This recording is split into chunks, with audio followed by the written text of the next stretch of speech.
मुख्यमंत्री सुखविंदर सिंह सुक्खू कैबिनेट की बैठक खत्म होने के बाद प्रेस कॉन्फ्रेंस कर रहे हैं। क्या कुछ फैसले हुए, कौन कौन से विषयों पर चर्चा हुई, सुनते हैं। और आधुनिक सुविधा देंगे। जो लेटेस्ट मॉडल टेक्नोलॉजी है उसके आधार पर ये सुविधा देंगे। फिर उसके बाद वो जब स्कूलिंग कर लेगा तो उसकी कॉलेज की पढ़ाई के लिए उसी संस्थान में इंटेग्रेटेड स्कूल भी और कॉलेज भी हम बनाने का हमने फैसला किया है।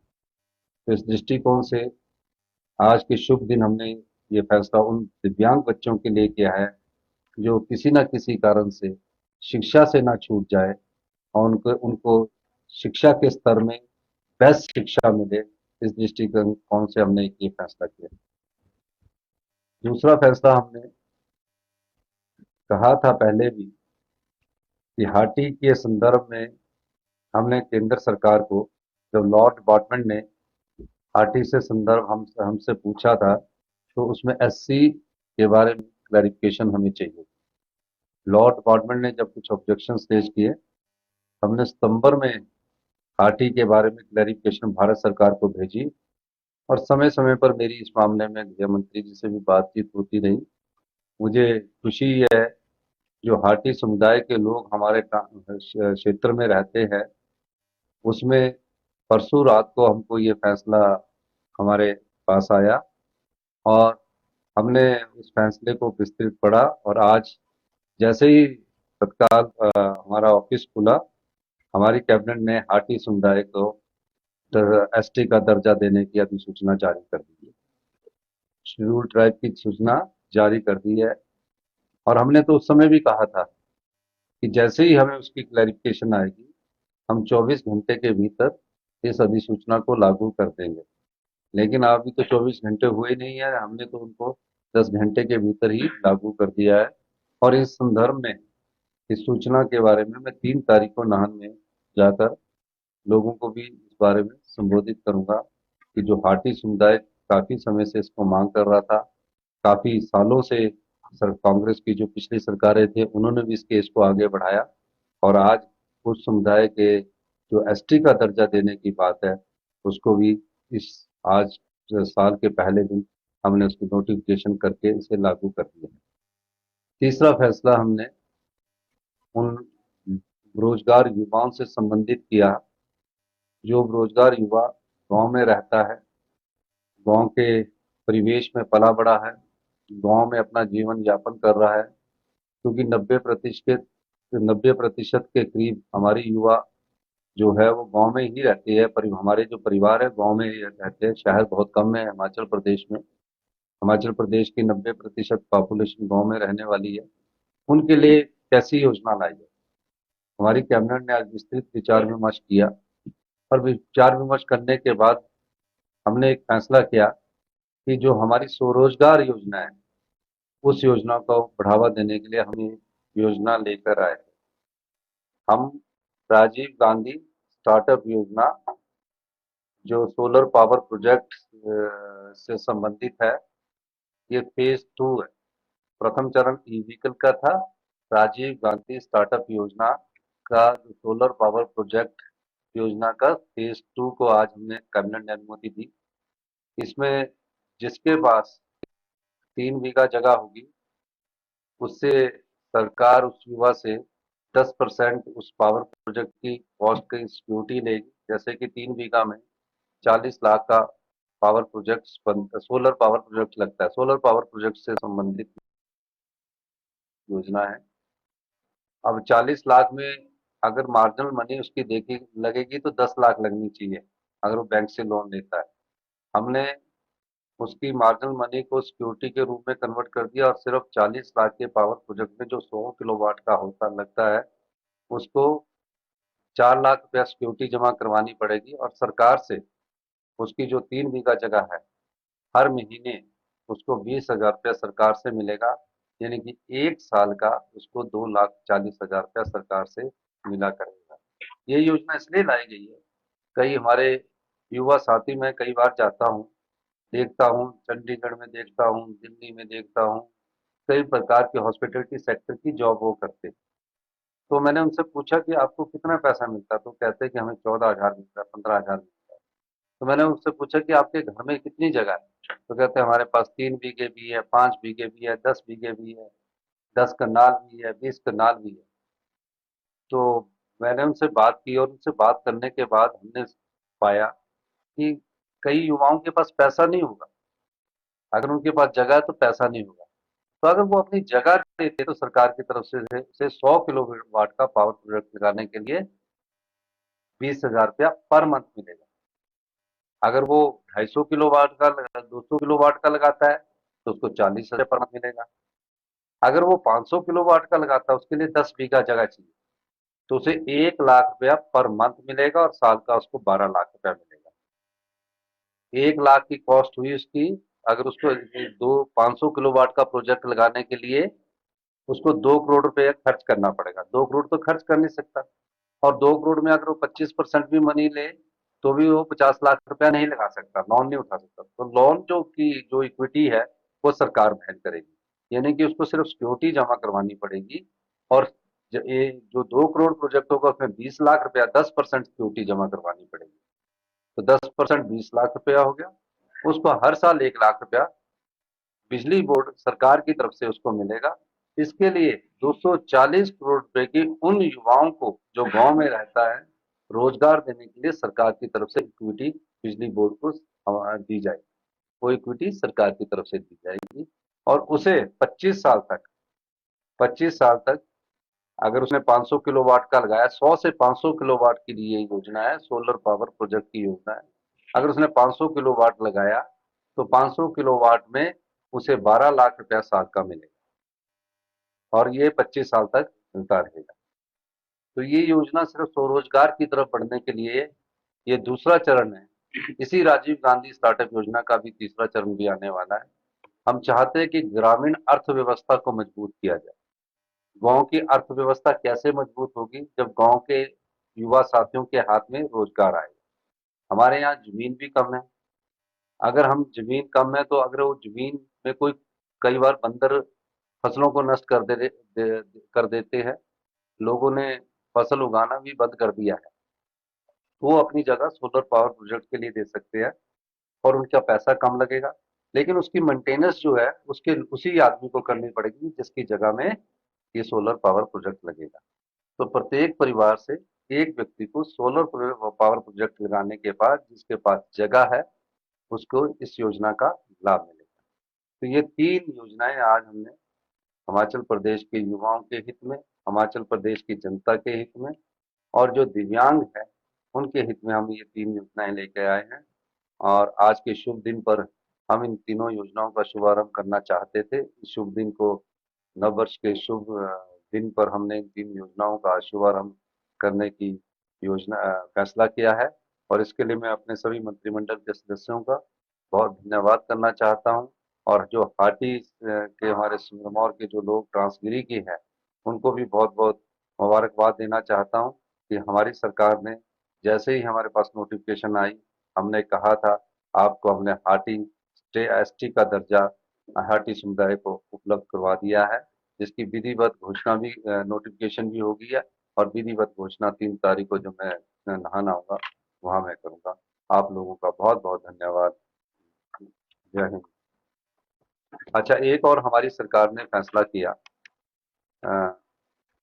कि हमारी सरकार ने फैसला किया कि 8 तारीख से हमारे सभी मंत्रिमंडल के सदस्य हर एक अपने अपने विधानसभा क्षेत्र में जाएंगे। सभी विधायक हमारे अपने विधानसभा क्षेत्र में जाएंगे। 8 जनवरी से लेकर 12 फरवरी तक हमारा एक कार्यक्रम चल रहा है, सरकार जनता के द्वार और गांव के द्वार। हाँ, हाँ, सरकार ये जो कार्यक्रम है ये जनता के धन सरकार गांव के द्वार। तो सरकार गांव के द्वार का कार्यक्रम हमारा 8 जनवरी से शुरू हो रहा है, जिसमें सभी हमारे विधायक जो है, सभी हमारे पार्टी के जो कंटेस्टेड कैंडिडेट है, वो हर एक पंचायत में एक दिन में 2 पंचायतों का दौरा करेंगे और जो हमने एक साल में जो कार्य किए गए उन कार्यों का उल्लेख करेंगे और जो भविष्य में हम योजनाएं आत्मनिर्भर हिमाचल के लिए बना रहे हैं उनके बारे में भी वो चर्चा करेंगे। हम चाहते हैं कि हम आत्मनिर्भर हिमाचल की ओर बढ़े इस दृष्टिकोण से हमने कई नियम परिवर्तन किए हैं, कई व्यवस्थाएं परिवर्तित की है। तो आत्मनिर्भर हिमाचल की दिशा में हमारा सरकार गांव के द्वार कार्यक्रम की शुरुआत 8 जनवरी से शुरू हो रही है और 12 फरवरी तक ये कार्यक्रम हमारा चलेगा। सभी विधायक अपने विधानसभा क्षेत्र में रहेंगे। इस क्षेत्र में हमने क्या एक साल में किया, किस प्रकार की आर्थिक तंगी के बावजूद 86,000 करोड़ रुपए का कर्ज होने के बावजूद 10,000 करोड़ की लायबिलिटी होने के बावजूद भी सरकार ने जनता के हित में कई अच्छे फैसले किए। यही नहीं, आपदा से निपटने के बाद आपदा में भी कोई स्पेशल रिलीफ पैकेज ना मिलने के बाद भी हमने आपदा से जिस चुनौती से लड़ा, उस चुनौती का हमने सामना किया और आपने देखा कि पिछले दिनों लास्ट रात में पूरे हिमाचल प्रदेश में चाहे धर्मशाला था, चाहे कुल्लू था, चाहे मनाली था, चाहे शिमला था और विंटर कार्निवल के साथ हमने पर्यटन को फिर अपने पांव पर उभारा है। ये सरकार की कार्यकुशलता और उसकी विशेषता है कि एक साल के भीतर जिस प्रदेश में इतिहास की सबसे बड़ी आपदा आई हो, उस प्रदेश को पर्यटन की दृष्टि से फिर अपने पांव पर खड़ा किया। यही सरकार की दूरदर्शिता को दिखाता है। आप सब लोगों ने हमारी बात सुनी, आपका बहुत बहुत धन्यवाद। कोई सवाल आप पूछना चाहते हैं तो उसके उत्तर।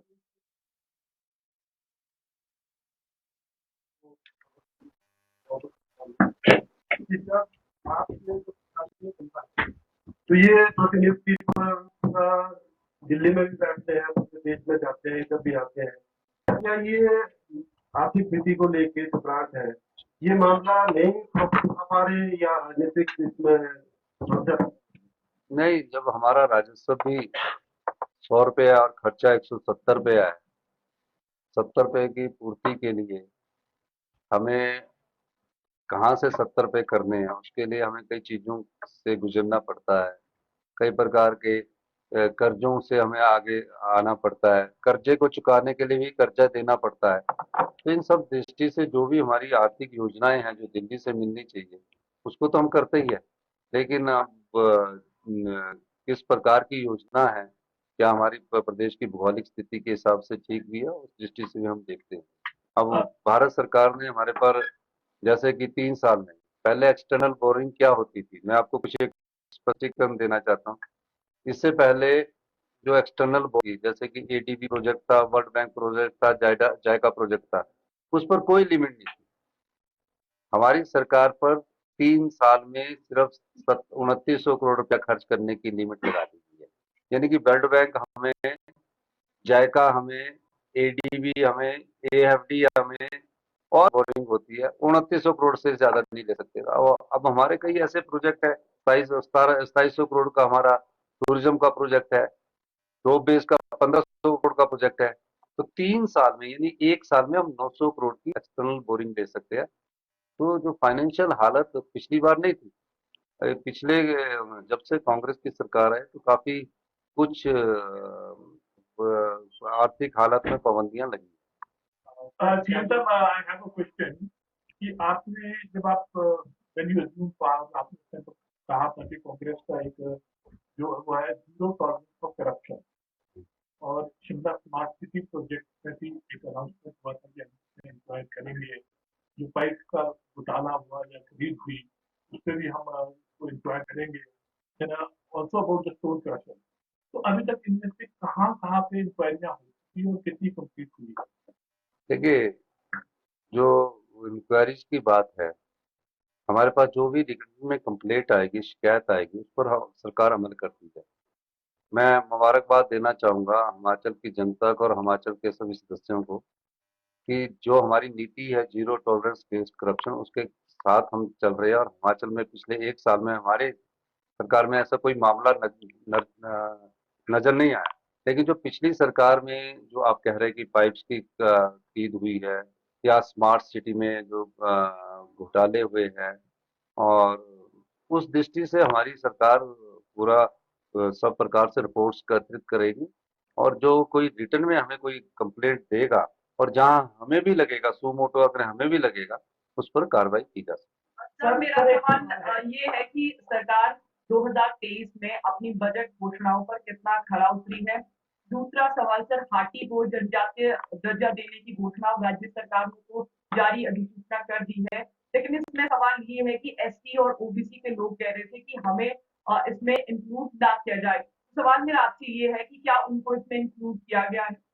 वो तो नोटिफिकेशन पढ़ लेना आपने, सर एससी को एक्सक्लूड कर दिया गया है, वो तो नोटिफिकेशन में आ गया। सर असेंबली में आपने अभी कहा था, हाँ। असेंबली में कहा था वो 20,000 जो रोजगार के बदले हैं, हम्म। और अब आगे 31 मार्च के लिए थोड़ा सा टाइम है, लोकसभा चुनाव का कोड ऑफ कंडक्ट का इशू है। जिन विभागों के पास ऑलरेडी भर्तियां हैं, जैसे वन मित्र या बाकी हैं, वो तो खैर चल रही है, जल शक्ति भी उसमें है, लेकिन पुलिस भर्ती में अभी क्योंकि कमेटी नहीं बनी है तो उसमें टाइम लगेगा। और बाकी क्या नहीं, पुलिस देखिए, पुलिस भर्ती जो है उसकी भी प्रक्रिया चल रही है और जल्दी भर्ती अभी इसी महीने शुरू हो जाएगी। तो 20,000 का फिगर हो जाएगा? 20,000 से भी 20,000 का फिगर तो पूरा एक्सीड करेगा। सर फिगर का मतलब होता है कि काम शुरू हो चुका है।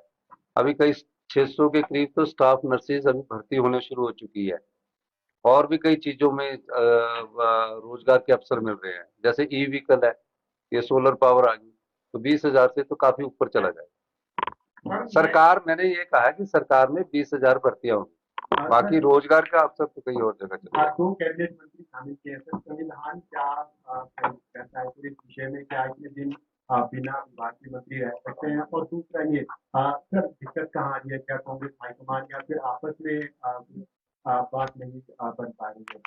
अब संविधान तो मुझे पता नहीं क्या कहता है, अगर मुझे जानकारी दे देंगे तो मैं बता दूंगा। संविधान, आप मुझे संविधान। कैबिनेट की बैठक के बाद प्रेस कॉन्फ्रेंस कर रहे हैं, पत्रकारों के सवाल जवाब चल रहे हैं और इसी दौरान बहुत सी बातों का उन्होंने जिक्र किया। और एक और बड़ी खबर, हिमाचल कैबिनेट का बड़ा फैसला, हाटी समुदाय को एसटी का दर्जा देने का फैसला, केंद्र के बिल को कैबिनेट ने मंजूरी दे दी है। कैबिनेट ने एसटी का दर्जा देने की अधिसूचना जारी की है। मुख्यमंत्री नाहन जाकर लोगों को खुद इसकी जानकारी देंगे। 3 जनवरी को नाहन के दौरे पर रहेंगे मुख्यमंत्री सुखविंदर सिंह सुक्खू।